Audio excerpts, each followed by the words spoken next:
Bonjour, c'est Cryptoly, j'espère que vous allez bien en ce mardi 19 décembre 2023.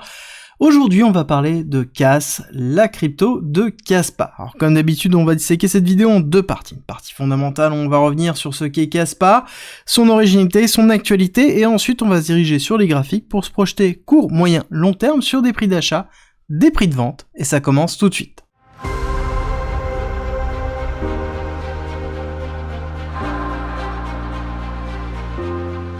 Si tu as envie de te former et profiter vraiment du bull run, c'est simple, il y a une formation parfaite, complète, gratuite à disposition. C'est à travers un parcours pédagogique qui t'apprend tout sur la blockchain, la crypto, l'investissement, l'analyse technique et le trading.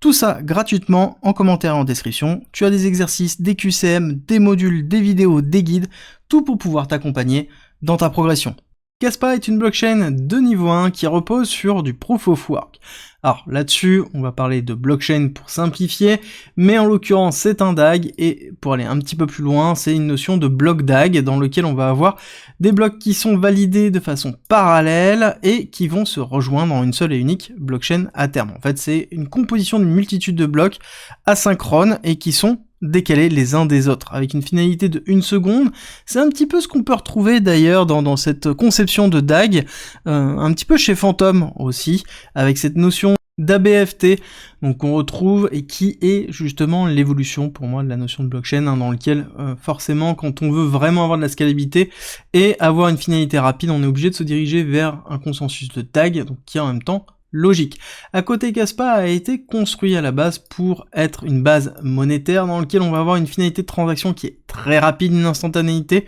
d'1 seconde, et de la scalabilité dans laquelle on est capable de pouvoir multiplier le nombre de blocs qui sont validés en parallèle, et donc quelque chose qui est quasiment infini. Là-dessus, on se dit que c'est quasiment parfait, ce qui est en même temps pas loin de la vérité en termes de conception, le tout sur une notion de Proof of Work qui est relativement sécurisée, parce que c'est un Proof of Work de base, et à côté on a la notion de bloc DAG qui permet d'avoir la scalabilité et d'avoir un petit peu tout le reste. Voilà à quoi ça ressemble un bloc DAG dans lequel on va avoir du parallélisme de validation avant d'avoir une forme de regroupement et une structuration systématiquement de ce style-là, où on a des regroupements et des augmentations de parallélisme lorsqu'on a besoin de puissance et de pouvoir scaler. Donc c'est vraiment une très grosse force en termes de conception. Après, c'est quelque chose qu'on connaît déjà plus ou moins, d'accord, c'est une forme d'évolution de ce qui était déjà existant chez certaines autres blockchains dans lesquelles on utilise déjà du DAG dans la gestion des blocs et la conceptualisation des blocs. Il y en a qui sont asynchrones, il y en a qui sont parallèles, donc là c'est une forme comme une autre, mais qui fonctionne plutôt bien. Au niveau de la tokenomics, on a quelque chose qui est plutôt clean, avec une très grosse émission dès le début, et ensuite on va se diriger doucement et tendrement vers la max supply qui va être à 28 milliards de Cas, 28,7 milliards de Cas, et là actuellement on est quasiment à 22 milliards de Cas qui ont été produits, et donc qui sont en circulation actuellement, avec une market cap diluée qui se rapproche des 3 milliards, et qui est relativement élevé par rapport à la TVL si on a l'habitude de réfléchir sous une forme de blockchain EVM compatible, donc dans une blockchain qui a pour but de faire des smart contracts, alors que ce n'est pas du tout le style, d'accord. Kaspa, en tout cas dans sa conception, c'est une blockchain qui a pour vocation d'être à côté un moyen de paiement facile et efficace, avec derrière une finalité quasiment instantanée et une scalabilité quasiment instantanée, d'accord. C'est de concevoir l'infrastructure pour pouvoir faire le reste. Est-ce que ça veut dire qu'il ne va pas avoir de smart contract? Alors comme je vous l'avais dit lors de la dernière vidéo, il va y avoir des smart contracts, c'est logique, c'est évident, et c'est normal, et c'est quelque chose qui a été plus ou moins statué. Là ça a été dit ici qu'il n'y a pas d'objet de tokenisation, il n'y a pas de smart contract, il n'y a pas de layer 2, mais yet, d'accord, pour l'instant. Et en effet, on voit bien que la réflexion qui a lieu actuellement, notamment au niveau de Discord, que en effet, il y a du brainstorming au niveau des smart contracts, ils ont posé des questions autour des smart contracts, qu'est-ce qu'on souhaitait comme type de smart contract. Clairement, la majorité des utilisateurs de Kaspa, ou en tout cas des personnes qui suivent Kaspa, c'est d'avoir de la finance décentralisée autour de Kaspa, ce qui est en effet un des moyens les plus importants de pouvoir générer de la TVL, de pouvoir générer en fait un attrait au niveau du protocole, et comme ils le disent, pour l'instant, ils veulent impérativement finir et vraiment terminer leur évolution au niveau des nœuds en Rust, principalement, et ils veulent aussi avoir finalisé en fait leur moyen de paiement à travers le Proof of Work, et qui est le projet même de lancement de Casspa. Donc Casspa s'est développé en Rust, donc très grosse technologie dans lequel le Rust, ça fait partie des techs et des langages de programmation les plus solides, les plus compliqués, certainement aussi à manipuler, mais aussi forcément les plus résilients, et c'est important quand on construit une infrastructure de ce style-là. Rust, pour rappel, est utilisé aussi dans Solana, dans sa conceptualisation et sa mise en place de Solana. Donc c'est quelque chose qui est robuste en termes de construction d'infrastructures et de smart contracts par la suite. Le fait que ce soit en Rust, l'avantage c'est que si on a des smart contracts qui arrivent courant 2024-2025, c'est qu'on aura déjà une communauté qui sera agile en Rust et dans la conception de smart contracts grâce à l'écosystème Solana pour avoir potentiellement des développeurs et des applications décentralisées qui pourraient migrer de l'un à l'autre. Alors, je pense qu'il y aura forcément du travail dans les smart contracts et dans la conception, mais on pourra avoir une évolution. Autre point au niveau de Casspa et de son évolution, c'est qu'ils ont une approche de la gestion des smart contracts qui va être différente de ce qu'on peut connaître en Solidity et de ce qu'on peut connaître justement en EVM compatible et qui pourrait même peut-être se rapprocher un petit peu plus de Solana, toujours dans cette réflexion-là. Je pense que le Rust joue énormément. L'idée, c'est d'offrir la possibilité d'avoir des smart contracts qui sont résilients et qui derrière ont l'incapacité de s'interfacer avec potentiellement une surcouche à Casspa. Et l'idée derrière de surcouche est toujours bien présente, dans lequel on pourrait très bien avoir une blockchain qui est monolithique, donc Casspa, et qui produit elle-même sa propre surcouche, donc son propre rollup, qui soit optimiste ou qui soit ZK, ça importe peu, ou une autre tech, hein, pourquoi pas, mais l'idée est de réfléchir déjà à la notion de scalabilité et de la conception de ce qui peut être effectué. Encore une fois, comme c'est bien précisé, c'est une notion de brainstorming, il y a d'abord la volonté de pouvoir finir l'instanciation de l'infrastructure, et ensuite pouvoir avancer. Alors là-dessus, il y a d'autres petits points qu'il faut faire attention, c'est qu'on définit beaucoup Casspa comme étant l'évolution de Bitcoin. Alors pour moi c'est différent, on est dans une technologie qui est encore une fois différente, et ce qui fait la force de Bitcoin, c'est pas tant sa technologie en elle-même, alors si c'est la pureté de sa technologie d'origine, sa simplicité, mais c'est aussi sa décentralisation. Comprenez bien que c'est actuellement le protocole qui est le plus décentralisé,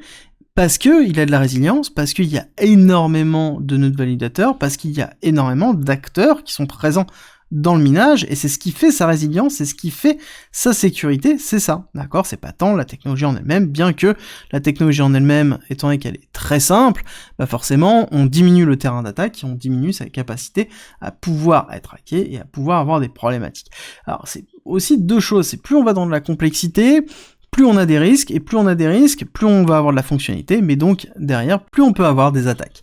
Alors ceci étant dit, j'ai hâte de voir Casspa avec des smart contracts qui arrivent, parce qu'en l'occurrence ça pourrait être vraiment très intéressant comme une blockchain de tokenisation spécialisée dans, pourquoi pas, le RWA, ou derrière avoir une infrastructure pour porter de l'intelligence artificielle, parce qu'on a une scalabilité quasiment infinie, avec des faibles coûts de production et ainsi de suite. Donc on pourrait avoir quelque chose qui est vraiment solide, il faut avoir de l'utilité supplémentaire, et ça je pense que ça arrivera à un moment donné. Alors concrètement au niveau des cours, où est-ce qu'on en est au niveau de Casspa? Casspa, pour rappel, quand j'avais fait la vidéo de présentation, on était plus ou moins dans cette zone-là. Je vous expliquais que notamment quand on arrivait dans une zone de résistance comme celle-ci, il y avait de grandes chances d'avoir une forme de rejet. On a eu deux choses. En l'occurrence, on a une accélération, prise de liquidité, cassure, retest, et ensuite on a break baissier pour faire une respiration. J'attendais de toute façon un Casspa beaucoup plus bas, on voit mes zones d'achat pour le renforcement au niveau du Casspa, donc qui est très bas. Pourquoi? Parce que tout simplement c'est des zones d'opportunité. Le principe est le suivant, c'est-à-dire que quand on regarde l'évolution générale du cours, l'idée c'est d'acheter en dessous de 0,5, en dessous de 618, ce sont des prix de renforcement ou d'achat d'opportunité dans lequel on est sous un sous-pricing. C'est exactement ce que je cherche actuellement dans des tokens, mais néanmoins, Casspa, on a une grosse accélération, et on voit que lorsqu'on a eu la rupture de cette zone de résistance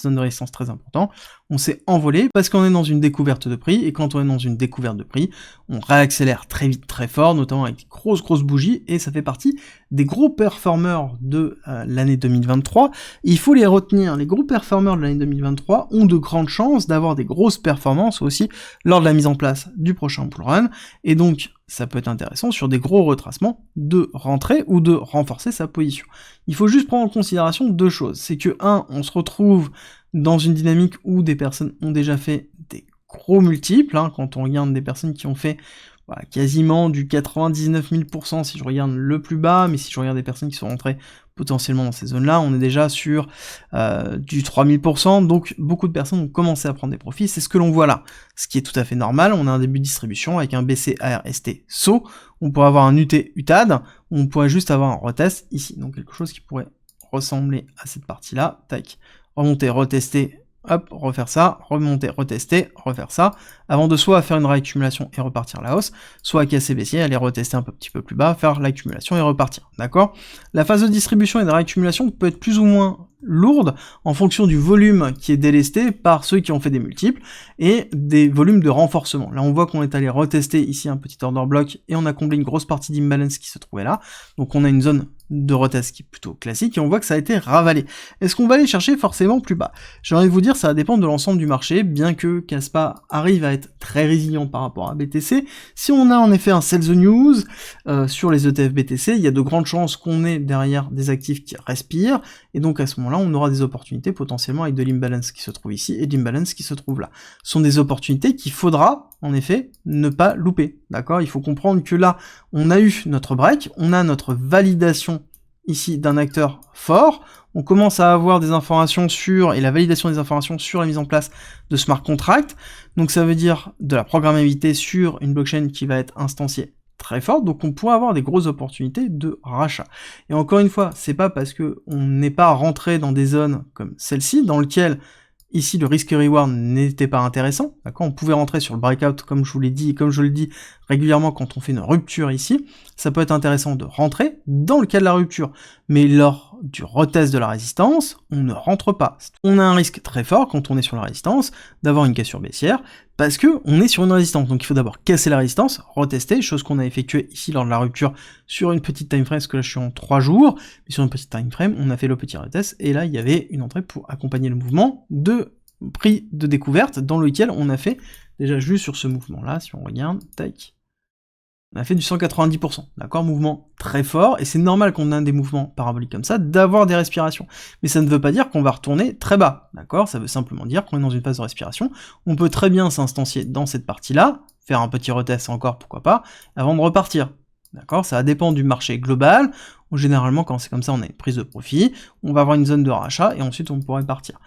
Alors, au niveau des targets, ce qui est intéressant, c'est que là, on est dans une notion de price discovery. Donc, on est vraiment sur une découverte totale. Cette découverte totale, pour moi, je vais la mettre sur une notion vraiment de market cap. On est sur une market cap qui est dans les alentours de 3 milliards, on va dire, un petit peu en dessous de 3 milliards. Je pense que c'est une blockchain avec des smart contracts qui peut arriver très très vite dans les alentours de 50, 60, 70 milliards de dollars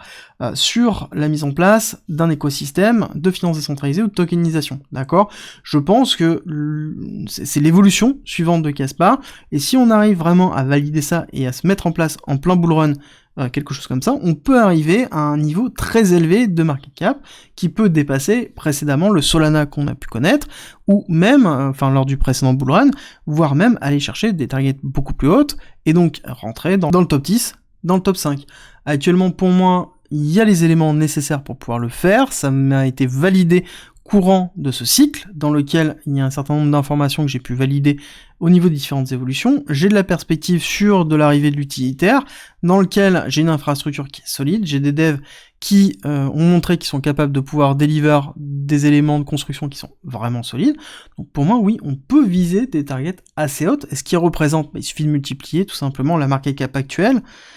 par l'évolution que l'on veut avoir. Si on va à 30 milliards, ça veut dire qu'on fait 1 x 10. Si on va à 60, ça veut dire qu'on fait 1 fois 20, et ainsi de suite. D'accord? Comprenez bien l'évolution qu'il peut y avoir. Est-ce qu'il y a des risques par rapport à ça? Bah oui, forcément, il y a toujours des risques. Tout dépend, en fait, du niveau d'achat que vous voulez faire. Ici, on peut avoir une très belle entrée, mais il faut prendre en considération qu'on peut aller retester ce niveau-là, comme on peut aller retester ce niveau de rupture en fonction de ce qui va se passer sur le BTC, sur le marché général de la crypto, et le poids de la réglementation US sur l'ensemble des cryptos, parce que je pense qu'on aura une année 2024 qui sera portée sur la réglementation, et en même temps, en cœur de réflexion, la politique américaine, dans lequel on va avoir les élections, n'oubliez pas en 2024, dans lequel ça risque de secouer. J'espère que cette vidéo vous a plu. Si c'est le cas, n'oubliez pas de me laisser un like et un commentaire, ça me fait toujours très plaisir, et nous on se retrouve demain 7h pour la quotidienne.